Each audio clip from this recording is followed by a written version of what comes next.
Hey everybody, Las Vegas Collectibles. I've tried to make this video a couple times, but 5 days of father, you know what that's like. Well, some of you might. Um, so, anyways, my name is Jonathan, and I'm just an average person. I just an average person, right? I'm not wealthy. I'm not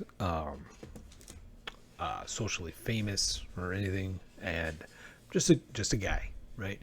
I've had a weird life experience, and so on this channel, I just like to share my perspective on things, things that I'm seeing, and then the way my filter, my brain processes it, and then what I do based off of that information. Now, to give you a little perspective, I'm not I'm not a wealthy person. However, like we have our car paid off.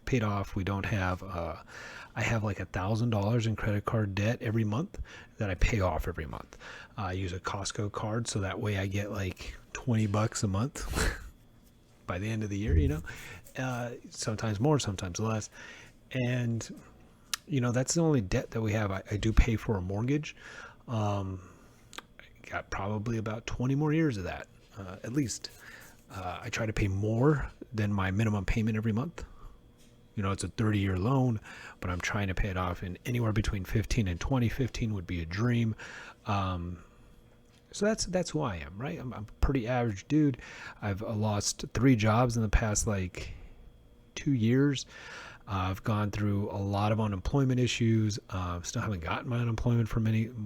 For most of the time I was unemployed, my wife has never received any of her unemployment. We're just average people, right? And we both grew up very humble, um, lowest middle class possible, I guess you would say. And we're happy people. We are such a stereotypical average couple. We're pretty boring. We go out to dinner like once a month. And so I don't believe, personally, that there's enough average people making videos on YouTube. It took me a while to get to this point, by the way. So I like to share my perspective. I'm a disabled veteran. My wife struggled through life and has now, because of my disabilities and because of my now job, she has the ability to pursue her own dreams. And so she's doing dog training. Of course, we're taking care of a child right now, so she will be pursuing her own business and dog training after that. And yeah, so there's just not a lot of our perspectives out there in the world. And there's a lot of us in the world where, we're children of the 80s. We were told to go to college, like that's the only way you can succeed. We we grew up on fast food.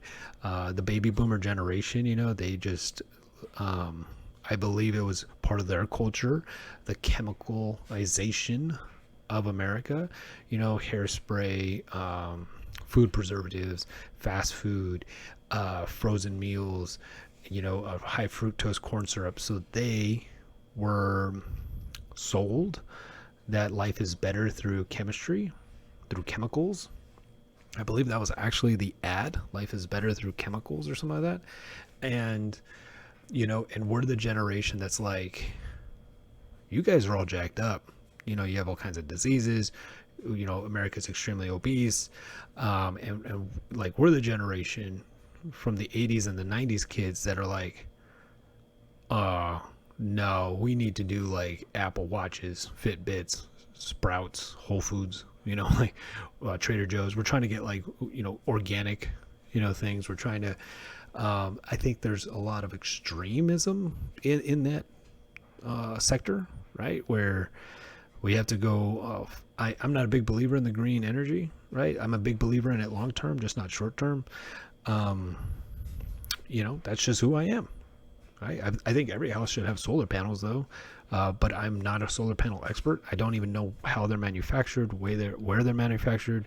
What's the difference? If a whole community all has solar panels, does it like kill birds? Like, there's all kinds of weird stories out there. Like, there's just so much misinformation on everything, where I don't know what's best. So I kind of just stay out of it.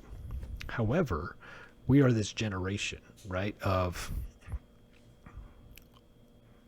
honestly, I feel like we're just kind of screwed because like the people in power that were born in like the 60s and the 70s, even some in the 50s, like they're just not dying, right? Because American life expectancy is just so freaking far, where like you have people like Nancy Pelosi that's still in power, where it looks like she's just skin on a bag of bones. Like why isn't that woman retired or worse, right? Like it's just really weird to me. So like our generation is going to be skipped over in positions of power because like I have cousins that are my age, exactly my age, born the same year, who are grandparents, right? And I just had my first child. So like there is an entire generation right after the 80s and 90s children that they're coming into their full like prime of professional careers, and they're going to be the ones that get into politics, right? Because we're going to a younger, like the whole push is to be younger and everything in politics. And so like the people of power, it's like the 80s and 90s kids are really going to get skipped for a lot of stuff, I feel like. I'm just saying as a generality, right? It's like a big thing. So but there's a lot of us, right? The kids of the baby boomers, there's a lot of us. And there's not a lot of information on YouTube that I've found that kind of shares my perspective, right? Like somebody sharing my story, my filters. It just is a very strange, like, is everybody stupid? Am I stupid? I might be stupid, right? I'm on YouTube now. I'm on social media now. So am I the stupid one? Probably. Probably, right? But damn. So I'm making this video. That was a little background of why the hell I'm doing this channel. I do like to really get into my collectibles. It's my hobby. It's what really is the catalyst for this channel. I just love collectibles, specifically comics and sports cards. So you'll see stuff like that on here a lot. But right now I want to talk about what I'm calling the Great Consolidation. So I'm seeing a lot of things fail, right? I'm seeing businesses fail, cryptocurrency exchanges fail, tech companies starting to fail, grading companies fail in collectibles, a lot of LGSs, right? Little game stores, local game shops, local card stores, LCSs, and a lot of people are failing, right? And so those businesses are failing, and either they're getting bailed out by somebody like what's his name, Max Fried, Bankman Fried, who started FTX. He's an amazing entrepreneur, really young, and he like gave his competitors, these cryptocurrency exchanges, like millions of dollars, if not billions, bailed them out. I don't know the back dealings on that. I don't know if he's a part owner of those companies now or what, but and then there's just a bunch of local game stores and a local card shops that are just closing, right? Just as a whole. And all that business is really getting sent over to Amazon, as far as I can tell. And Amazon, with their contract with Wizards of the Coast for Magic the Gathering, they're just taking over everything. And and the same thing is true with Fanatics, who's taking over for sports cards, right? And the production and manufacturing of all that. And they want to do streamlined distribution. And so even if they don't partner with somebody like Amazon and they create their own distribution system, like direct to customers, like that's really the push that I see for so many things. So we're talking about not only just collectibles, but with retail. Everybody wants to get direct to consumer, and now technology is in a place where this is really possible. And so since everybody's just losing money in the great crash, and so many mom and pops are just going completely out of business, all of that market share for those small businesses are being consolidated into the bigger businesses, right? And all those employees are going to be consolidated into those bigger businesses, and all that inventory is going to get consolidated. Like it's all over the next 10 years, because of so much failure, there's going to be a great consolidation of wealth, right? And we're not just talking about money, but we're talking about market share. We're talking about technology. We're talking about intellectual property. So much is being consolidated, and And it's really a shame. Like, isn't there's even like entertainment sources like failing, like streaming, and it was just there's just so much crap going on.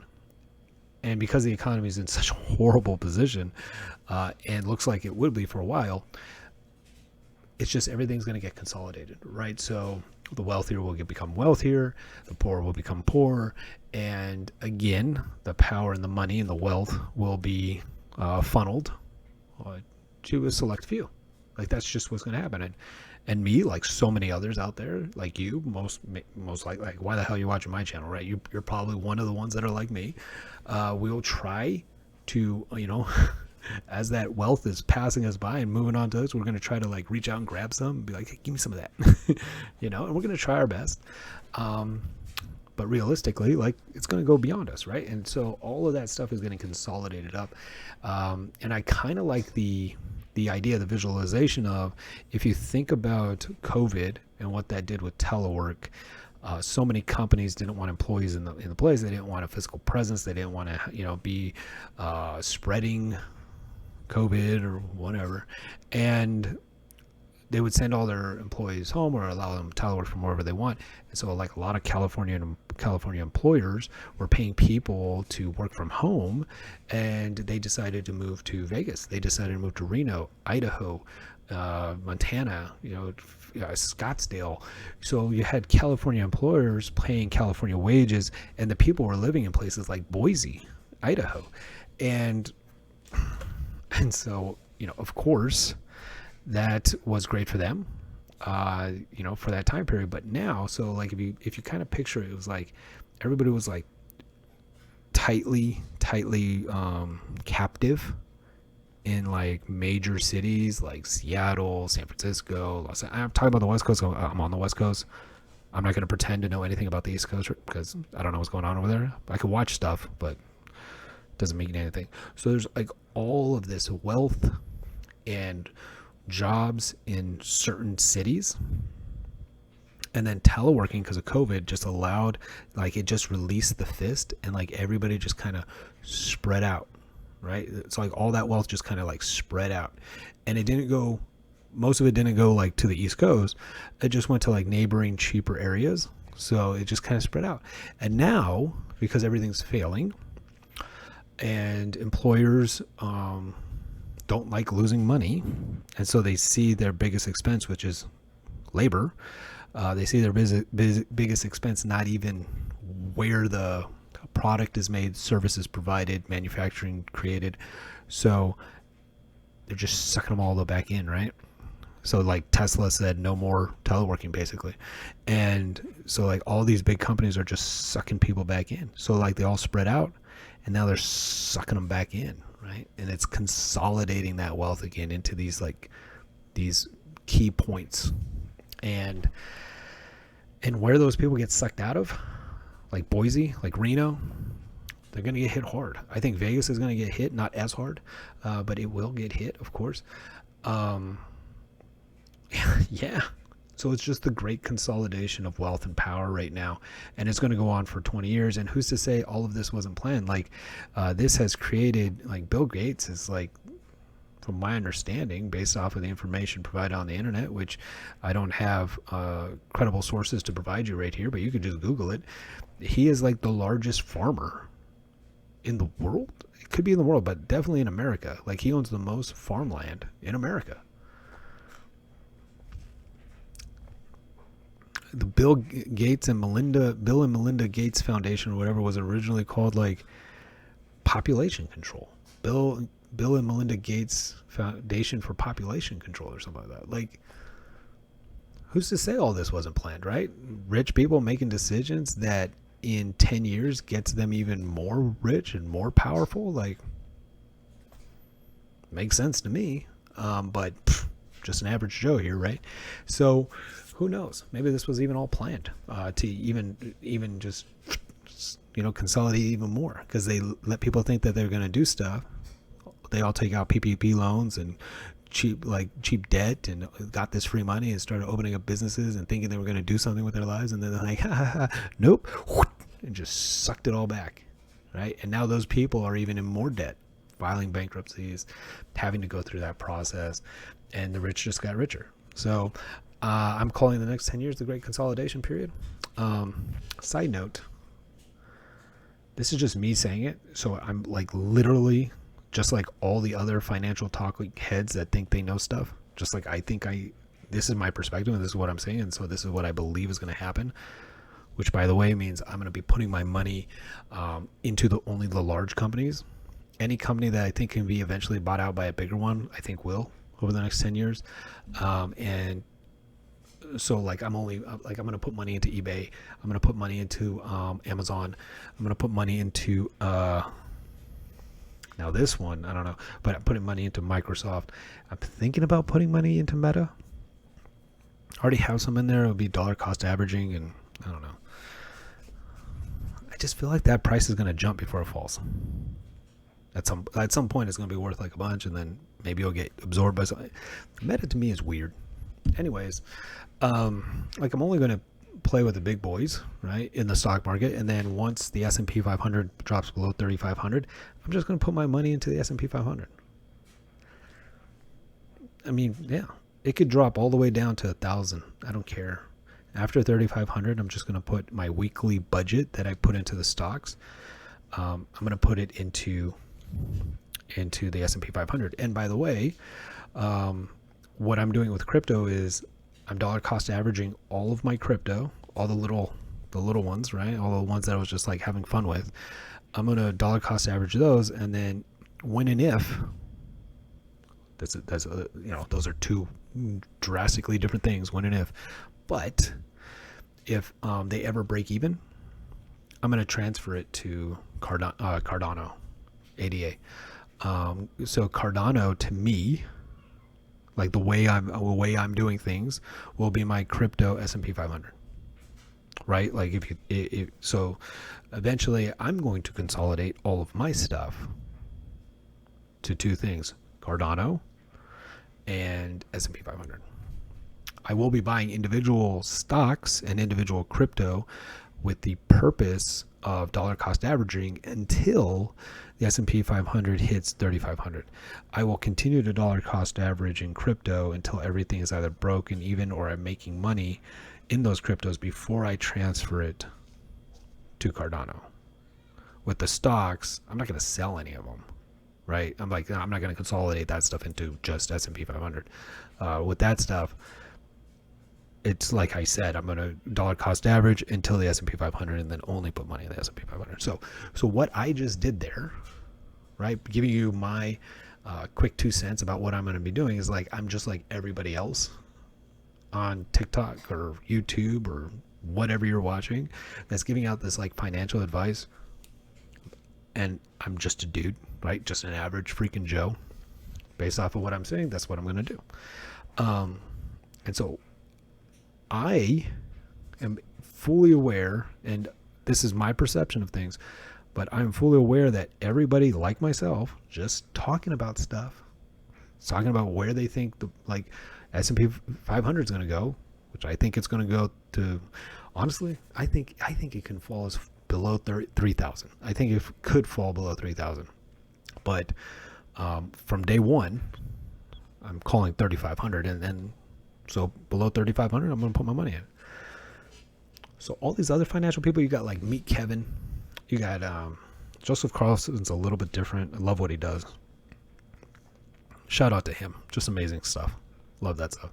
But like the people on MSNBC, the people on Fox talking about money and finances, and MSNBC and Michael Burry, and like all these people, I'm just like them in the aspect of not financially, not social media presence, not education, not experience. I'm just talking about on social media. We're all just like talking heads. And I believe that they're all, including me, are just weathermen. Right? We all know that there's going to be weather tomorrow. We all know that there's going to be weather in the next 7 days.